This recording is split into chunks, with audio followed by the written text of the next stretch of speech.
Assalamualaikum warahmatullahi wabarakatuh. Alhamdulillahirabbil alamin. Al-qailu fi muhkami tanzilih. A'udzu billahi minasyaitonir rajim. Wa qul li'ibadiya yaqulu allati hiya ahsan. Wassalatu wassalamu ala rasulil huda al-mab'utsu rahmatan lil alamin. Al-qailu fi hadithihi man kana yu'minu billahi wal yawmil akhir falyaqul khairan aw liyasmut. Allahumma salli wa sallim alaihi wa ala alihi at-tayyibin at-tahirin wa ala ashabihi wa ala sairi ummatihi alladzina yahtaduna bihudah ila yaumiddin. Amma ba'd. Fausi nafsi wa iyyakum bitaqwallahi faqad fazal muttaqun. Jamaah sekalian yang saya muliakan, rahimani wa rahimakumullah jami'an. Dalam kehidupan kita di era milenial ini, kita diberikan oleh Allah Subhanahu wa taala karunia yang sangat dahsyat, khususnya di bidang teknologi informasi, sehingga manusia milenial adalah orang-orang yang tidak lagi mengenal batasan waktu dan batasan geografis. Dimanapun mereka berada dan kapanpun mereka berada, mereka memiliki peluang yang sama untuk saling berkomunikasi, saling berhubungan dengan siapapun dan dimanapun di belahan dan di permukaan planet bumi ini. Sungguh karunia Allah yang tak terkira bagi kita ketika Allah kemudian menghapuskan jarak-jarak geografis, bahkan batasan waktu di antara kita begitu hilang.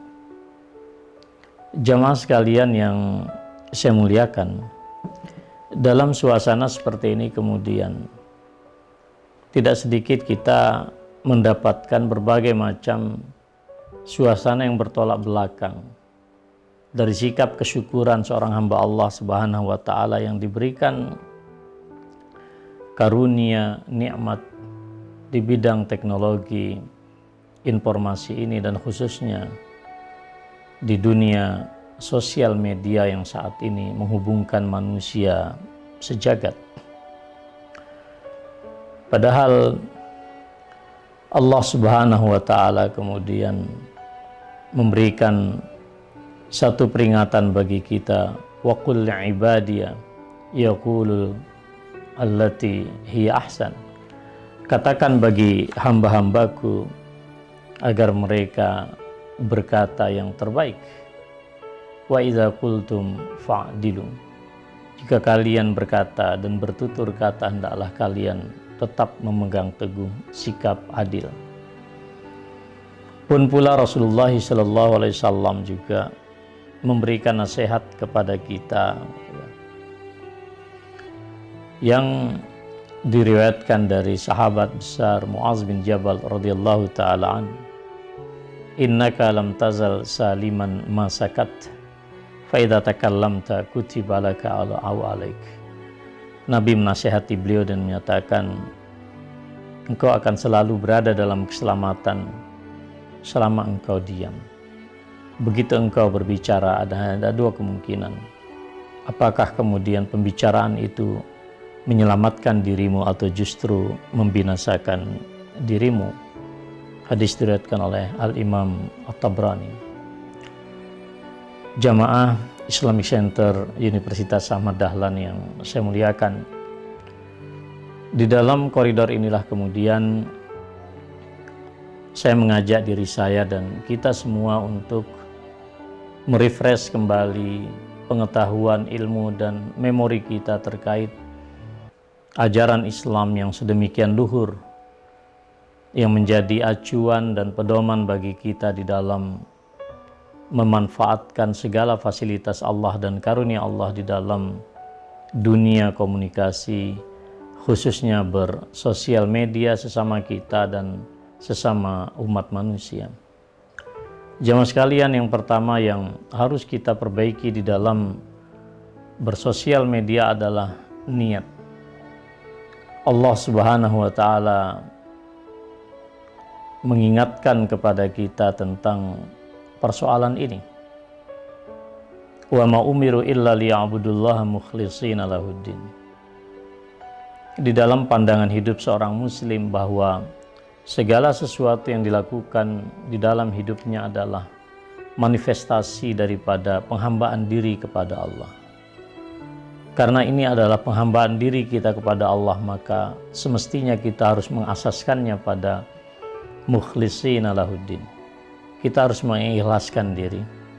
Termasuk juga pesan Rasulullah sallallahu alaihi wasallam, innamal a'malu binniyat wa innamal likulli imri'in ma nawa. Di dalam berinteraksi dengan dunia sosial media, kita pun juga akan dimintai pertanggungjawaban oleh Allah Subhanahu wa taala. Apa niat kita di dalam memanfaatkan semua fasilitas tersebut? Di dalam Al-Qur'an An-Nisa ayat 114, A'udzubillahi minasyaitonir rajim. La khaira fi katsirin min najwahum illa man amara bisadaqah aw ma'rufin aw islahin bainan nas. Wa man yaf'al dzalika ibtigha'a mardatillahi fasawfa nu'tihi ajran 'azima. Tidak ada kebaikan dari banyak pembicaraan rahasia mereka kecuali pembicaraan rahasia dari orang-orang yang menyuruh orang lain berbuat sedekah atau berbuat kebaikan atau mengadakan perdamaian di antara manusia. Pesan moral yang begitu dalam di dalam ayat Al-Quran ini. Jamaah sekalian yang saya muliakan, karena lisan adalah etalase dari apa yang ada di dalam kalbu kita, maka tidaklah satu lisan yang ada di dalam organ tubuh kita ini mengeluarkan tutur kata, kecuali itu adalah menunjukkan apa yang tersembunyi di dalam relung jiwa kita yang terdalam di dalam kalbu kita. Karena itulah Rasulullah Sallallahu Alaihi Wasallam mengajarkan kita untuk berdoa di dalam hadis Muslim, Allahumma ati nafsi taqwaha zakkiha anta khairu man zakkaha anta waliyuha wa maulaha. Ya Allah, sucikan kalbuku, sesungguhnya Engkau adalah zat sebaik-baik yang mensucikan kalbu ini. Beningkan jiwa ini karena Engkau adalah zat yang paling baik, yang terbaik, yang dapat membeningkan jiwa ini. Engkau adalah penguasa daripada jiwa kami.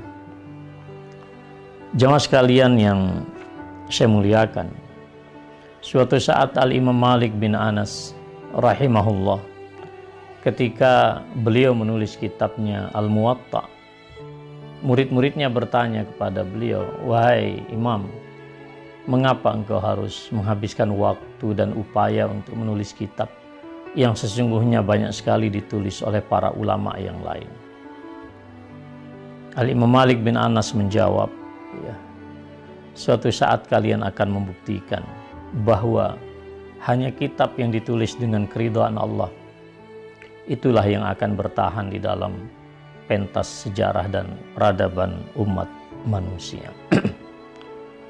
Jemaah sekalian yang saya muliakan, yang kedua yang harus kita perhatikan di dalam berinteraksi dalam persoalan ini adalah mengenai kandungan makna yang ada di dalam ucapan, tulisan, atau postingan yang kita bagi kepada orang lain. Allah Subhanahu wa taala menyatakan, ma yalfidhu min qaulin illa ladayhi raqibun atid. Tidak ada suatu kata yang diucapkan melainkan ada di sisinya malaikat pengawas yang selalu siap mencatat ucapan kita, apakah ucapan yang baik atau yang buruk. Demikian pula keterangan dari Rasulullah sallallahu alaihi wasallam, innal abda la yatakallamu bil kalimah ma yatabayyanu ma fiha yahwi biha finnar ab'ad ma bainal masyriq wal maghrib. Hadis riwayat Bukhari dan Muslim.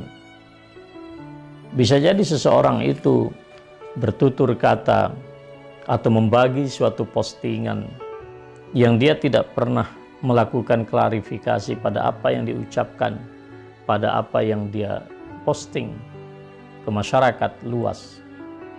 Dia sendiri tidak menyadari, dia anggap itu enteng begitu saja.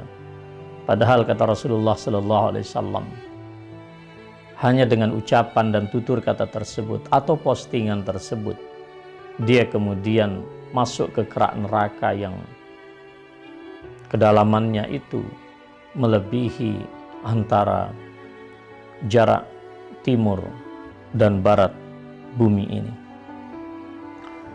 Jamaah sekalian yang saya muliakan, disinilah kemudian kita bisa memperhatikan ada banyak orang di era revolusi informasi ini tidak menyadari betapa beratnya tanggung jawab di hadapan Allah atas apa yang kita ucapkan, terutama apa yang kita tulis di akun-akun sosial media kita, baik di Facebook, Instagram, Twitter, atau bahkan apa yang kemudian diposting melalui grup-grup WhatsApp dan seterusnya. Kita seringkali kehilangan daya kritis untuk kemudian membaca dan mencermati apakah suatu postingan itu benar atau tidak benar. Padahal Rasulullah SAW menyatakan kafa bil mar'i kadziban an yuhadditsa bi kulli ma sami'. Ini adalah hadis yang sangat dahsyat pesan moralnya. Cukuplah untuk mengkategorikan seseorang itu sebagai pendusta ketika orang itu bertutur kata pada setiap apa yang pernah didengarnya, atau begitu latah untuk melakukan mengirim suatu postingan dan dia tidak pernah kemudian mengkritisi apakah postingan itu benar atau tidak. Dia latah mengatakan apa yang dikatakan orang, dia latah untuk bernarasi apa yang dinarasikan oleh orang, padahal dia tidak pernah memahaminya. Al-Quran mengajarkan kita untuk melakukan cross-check. Ya ayyuhallazina amanu in ja'akum fasikum binaba'in fatabayyan. Tabayyun ini harus dilakukan. Betapa beratnya untuk melakukan tabayyun misalnya ketika suatu postingan dikirim ke satu grup, di nama grup itu terdiri dari sekian ratus orang. Kalau 10% saja dari grup itu memposting kembali atau meresend kembali, saya tidak tahu bagaimana kita harus membersihkan dosa kita dari konten yang sesungguhnya barangkali bernuansa kezaliman atau kedustaan yang kemudian berdampak secara negatif kepada orang lain. Nabi juga menyatakan bi'sa matiyatur rajul za'am. Nabi menyatakan seburuk-buruk kebiasaan seseorang itu adalah ketika dia latah untuk berkata, ini kata orang, katanya begitu. Postingan itu begitu. Dia tidak pernah melakukan suatu proses untuk mengklarifikasi. Yang ketiga, saudara sekalian, di dalam berkomunikasi lisan termasuk juga di dalam bersosial media kita harus memilih kata-kata yang tepat. Ya. Di dalam Al-Qur'an yang saya sebut tadi, wa qul li'ibadiya yaqulul lati hiya ahsan. Katakan hai Muhammad kepada hamba-hambaku untuk selalu bertutur kata yang terbaik. Mengapa saudara sekalian? Allah menyatakan dalam lanjutan ayat ini, inna syaitana yanzaghu bainahum inna syaitana kana lil insani aduwwan mubina. Karena syaitan itu seringkali menimbulkan perselisihan di antara umat manusia, dan perselisihan yang besar sekalipun akan bermula dari persoalan-persoalan kecil. Misalnya adalah statement-statement atau bahkan juga postingan-postingan yang sama sekali tidak bertanggung jawab. Bukankah kekacauan di banyak negeri Arab misalnya, atau mungkin juga di negeri-negeri yang lain, itu berasal dari postingan-postingan yang seringkali tidak bertanggung jawab. Betapa banyak masyarakat yang terlibat pada emosi tertentu tentang suatu peristiwa dengan postingan yang mereka belum tentu paham apakah postingan yang membuat mereka itu marah benar atau tidak. Masyarakat kita kehilangan daya nalar juga untuk kemudian memilih ungkapan-ungkapan yang kira-kira memberikan makna bagi orang lain. Jamaah sekalian yang saya muliakan, rahimani wa rahimakumullahu jami'an. Hal lain juga barangkali yang perlu kita pertimbangkan yang keempat adalah barangkali pilihan tutur kata kita benar. Barangkali konten pembicaraan dan postingan kita juga valid.